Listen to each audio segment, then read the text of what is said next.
नमस्कार दोस्तों। English education hub में आपका बहुत बहुत स्वागत है। आज हम रॉबर्ट फ्रॉस्ट की एक बहुत ही प्यारी और देखने में बिल्कुल साधारण सी लगने वाली कविता गोइंग फॉर वाटर को समझने वाले हैं।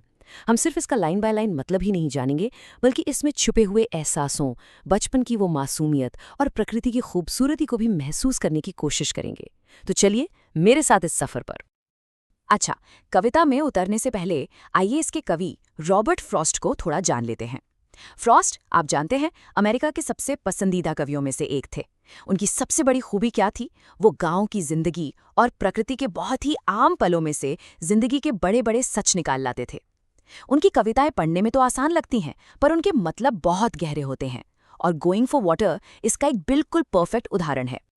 तो कविता की शुरुआत होती है एक आम सी घर की समस्या से। The well was dry beside the door, मतलब घर के दरवाजे के पास जो कुआं था वो सूख गया था, उसमें पानी नहीं था। And so we went with pail and can, तो इसीलिए हम, और यहाँ हम से मतलब शायद दो छोटे बच्चे हैं, पानी लाने के लिए बाल्टी यानी पेल और कनस्तर यानी कैन लेकर निकल पड़ते हैं। देखिए कैसे एक छोटी सी जरूरत एक बड़े एडवेंचर की शुरुआत बन जाती है। और ये सफर उन्हें कहाँ ले जा रहा है? Across the fields behind the house, घर के पीछे जो खेत थे उन्हें पार करते हुए। To seek the brook if still it rain, एक छोटी सी नदी जिसे ब्रुक कहते हैं उसे खोजने के लिए। लेकिन यहाँ एक छोटा सा ट्विस्ट है, एक शक है। इफ स्टिल इट रैन, उन्हें पक्का नहीं पता कि वो नदी बह भी रही है या नहीं। क्या पता वो भी सूख गई हो। बस ये छोटी सी लाइन इस पूरे सफर में एक उम्मीद और थोड़ा सस्पेंस डाल देती है।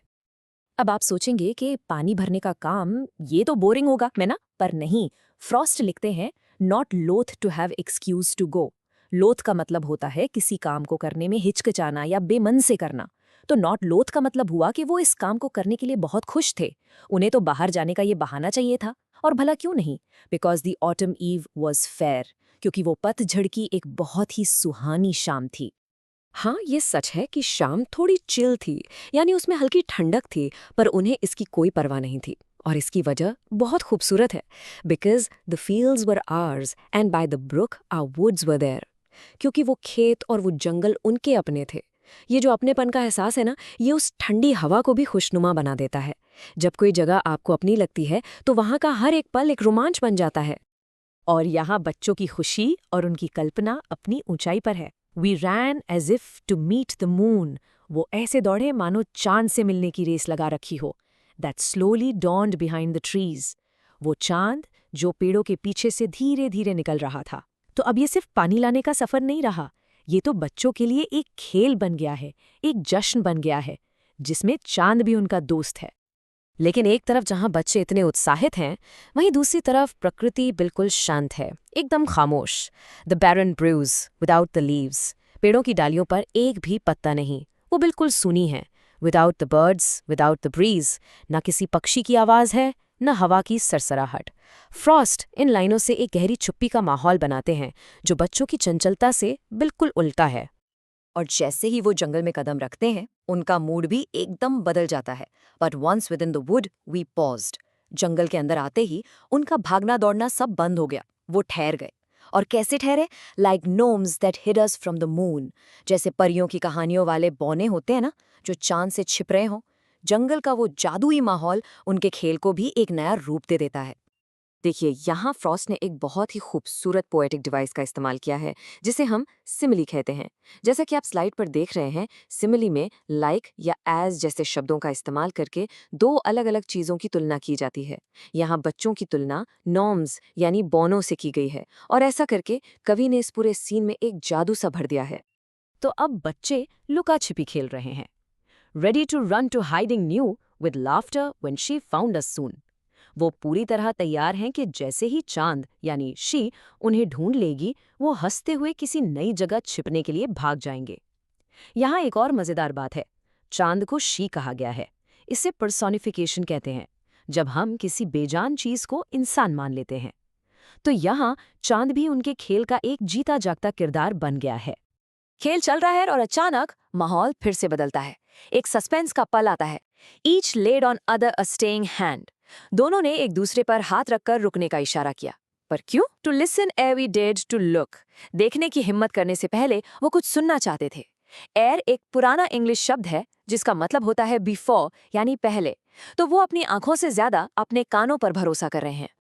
और उस खामोशी में जो उन्होंने मिलकर बनाई थी, एक आवाज आई, we heard, we knew we heard the brook. उन्होंने नदी की आवाज सुनी। फ्रॉस्ट यहाँ वी हर्ड को दोहराते हैं, we heard, we knew we heard. ये जो जोर दे के कहा गया है ना, ये उनकी खुशी, उनकी यकीन और उनकी सफलता को दिखाता है। आखिरकार उनकी खोज पूरी हुई।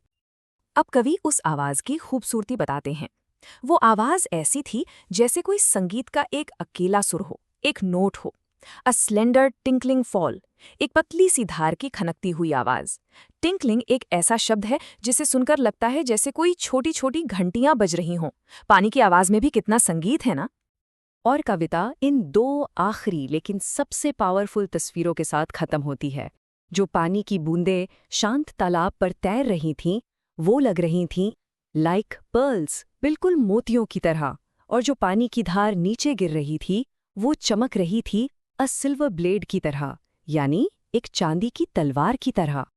ये दोनों ही कमाल के मेटाफॉर्स हैं जो पानी के दो बिल्कुल अलग अलग रूपों को दिखाते हैं। लाइक पर्ल्स हमें ठहरे हुए पानी की कोमलता, उसकी सुंदरता और उसकी कीमती होने का एहसास कराता है। वहीं दूसरी तरफ अ सिल्वर ब्लेड हमें गिरते हुए पानी की ताकत, उसकी तेजी और चांद की रोशनी में उसकी चमक को दिखाता है। सोचिए, एक ही पानी पर उसके दो चेहरे, एक शांत और कोमल, दूसरा ताकतवर और तेज। और यहीं पर हम आपके लिए एक सवाल छोड़ जाते हैं। जरा सोचिए, फ्रॉस्ट ने एक ही पानी को दिखाने के लिए दो बिल्कुल उल्टी तस्वीरें, नरम मोती और तेज तलवार, क्यों चुनी? शायद वो हमें ये बताना चाहते हैं कि प्रकृति में और शायद हमारी जिंदगी में भी हर चीज के दो पहलू होते हैं। हर चीज में कोमलता और कठोरता, शांति और शक्ति दोनों एक साथ मौजूद होते हैं। उम्मीद है आपको गोइंग फॉर वाटर का ये सफर पसंद आया होगा। ऐसी ही और कविताओं को गहराई से समझने के लिए हमारे चैनल को सब्सक्राइब जरूर करें। हमारे साथ जुड़ने के लिए आपका बहुत बहुत धन्यवाद।